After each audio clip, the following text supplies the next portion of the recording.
मोहिनी बन करके भगवान आए हैं। दैत्य देवता जहां आपस में लड़ झगड़ रहे हैं, अब जैसे ही इनको देखा देवता और दैत्य देखते के देखते रह गए। देवी तुम कहां से आई हो? तुम्हारे माता पिता कौन है? तुम रहती कहां हो?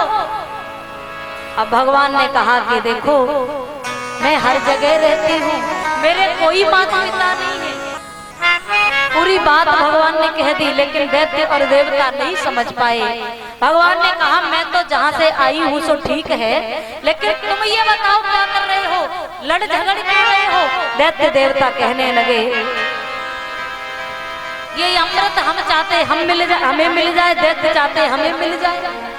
भगवान ने कहा तो लड़ने की बात कौन सी है भैया, बांट करके पी लो। कहा हम ये सब नहीं कर सकते, देवी आप ही कर दो ना, बांट बराबर बराबर बांट दो। हमें मोहिनी भगवान ने कहा अच्छा, एक चलती फिरती घूमती स्त्री पर इतना भरोसा कभी नहीं करना चाहिए। नहीं नहीं, मुझे तुम्हारे ऊपर पूरा भरोसा है, तुम ठीक ही करोगे। और आज भगवान ने अपने हाथ में अमृत का कलश ले लिया। दैत्यों से कहा देखो इसमें जो ऊपर पतला पतला दिख रहा है ना, ये पानी है, और पानी पिला के देवताओं को निपटाती हूँ पहले, बाद में गाढ़ा गाढ़ा तुम्हें अमृत पिलाऊंगी। एक पंक्ति में देवता बिठाए, एक में दैत्य बिठाए हैं, एक एक करके भगवान छल से देवताओं को अमृत पिलाते जा रहे हैं। और आज बाद में सूर्य और चंद्रमा बचे थे, भगवान अमृत उलेड़ते जा रहे हैं। दोनों के बीच में एक राहु नाम का दैत्य आकर के बैठ गया। भगवान ने अमृत गिराया, हाथ में अमृत गिरा, इतने में सूर्य चंद्रमा चिल्लाने लगे महाराज ये दैत्य है, दैत्य है। इतने में तो अमृत पी लिया। भगवान ने सुदर्शन चक्र छोड़ा, सर धड़ से अलग हो गया, लेकिन दो रूपों में जीवित हो गया, राहु और केतु बन गया। जो आज भी सूर्य चंद्रमा से द्वेष मानते हैं, ग्रहण के रूप में आज भी बदला लेने की भावना से प्रहार करते हैं आकर के ये दोनों। इस प्रकार भगवान ने देवताओं को अमृत तो पिला दिया, लेकिन जो भगवान के नाम की माला जपते थे वो छूट गई, अभिमानी हो गए। एक दिन दैत्यों के सम्राट बलि ने गुरु शुक्राचार्य से कहा गुरुदेव ये देवताओं को मैं मार तो नहीं सकता, क्या इन देवताओं को मैं परास्त भी नहीं कर सकता? तब शुक्राचार्य ने कहा राजन किसी को परास्त करना चाहते हो तो 3 काम प्रत्येक व्यक्ति को रोज करने चाहिए। श्री सुखदेव जी कहते हैं राजा परीक्षित गौ सेवा प्रत्येक व्यक्ति को रोज करनी चाहिए। एक गाय की सेवा करने से 33 कोटि देवताओं की सेवा का फल मिलता है। तो गौ सेवा प्रत्येक व्यक्ति को जरूर करनी चाहिए। गौ सेवा करें, संत सेवा करें, गुरु की सेवा करें। शुक्राचार्य ने ऐसा करना प्रारंभ कर दिया। एक दिन शुक्राचार्य जी के कहने पर बलि ने ऐसा करना प्रारंभ कर दिया।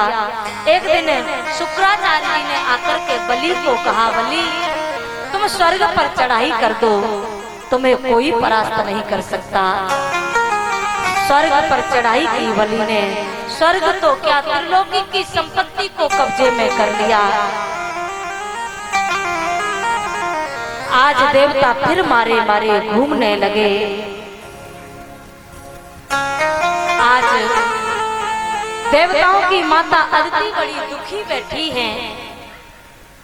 महाराज कश्यप से कहा महाराज कोई ऐसा उपाय करें जिससे हमारे बालकों की स्वर्गादि संपत्ति वापस मिल जाए। महाराज कश्यप ने समझाया देवी यहाँ कोई किसी का पिता, कोई किसी की माता नहीं, संसार में मोही बंधन का कारण होता है। क्वदेहो भौतिको नात्मा क्वचात्मा प्रकृति परा कशिके पति पुत्राध्या मोह वही का जीव का बंधन का कारण मोह ही होता है, इसलिए मोह को त्यागो, भगवान का भजन करो। महाराज कश्यप से कहा, महाराज आप माँ होते तो माँ की पीड़ा समझते, और आज भैया अदिति ने जब जिद की तब भगवान महाराज कश्यप ने भगवान का व्रत बताया, जो पयो व्रत फागुन के शुक्ल पक्ष की प्रतिपदा से लेके त्रयोदशी तक किया जाता है।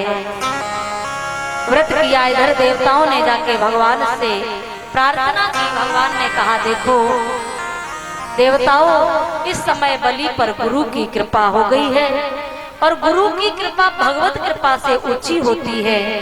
अगर मैं भी देवताओं से बलि से युद्ध करूंगा तो परास्त हो जाऊंगा, मैं स्वयं बामन बन करके आऊंगा।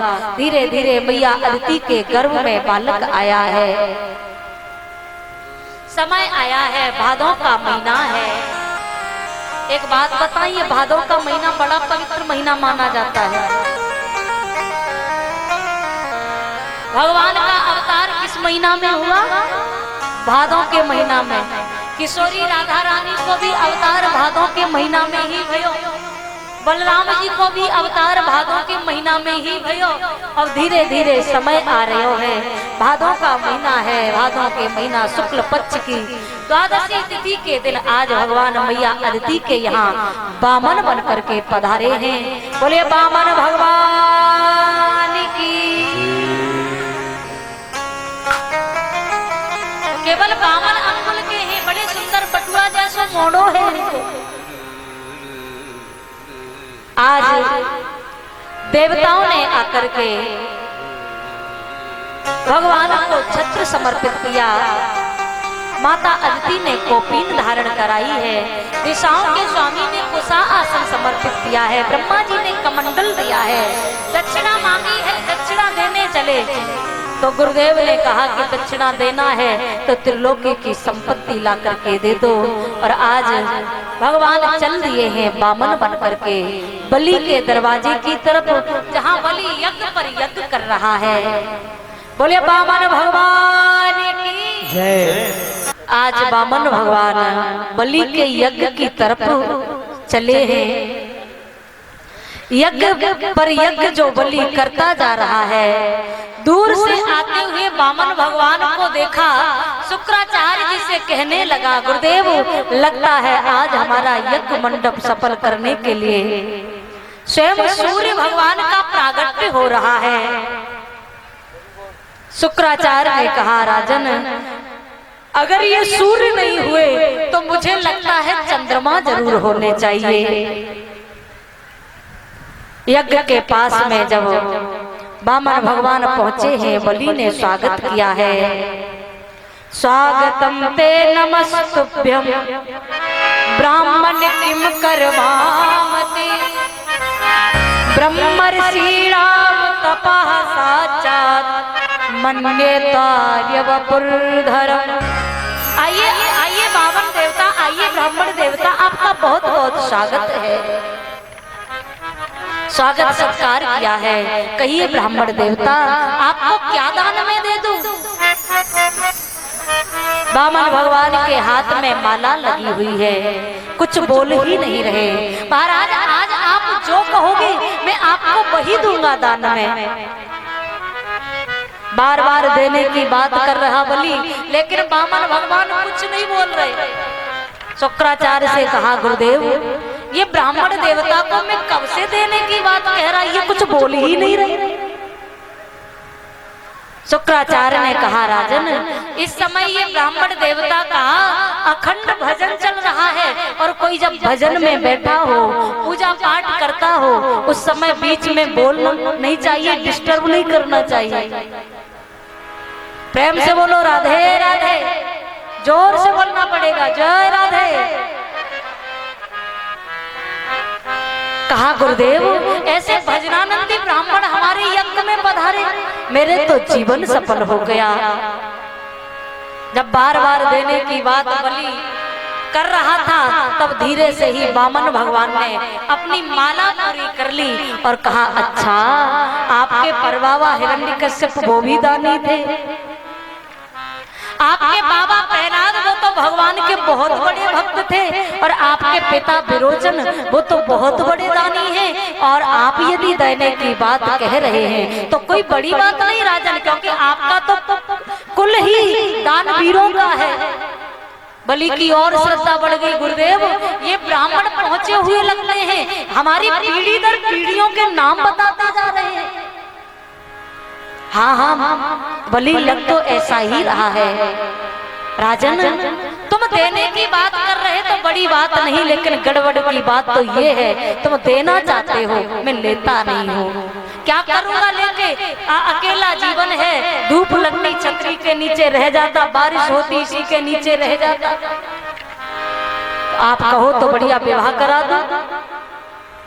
वामन भगवान ने कहा तो और सब बाद में करना, अब तुम विवाह ही करा दो पहले। प्रेम से बोलो राधे राधे।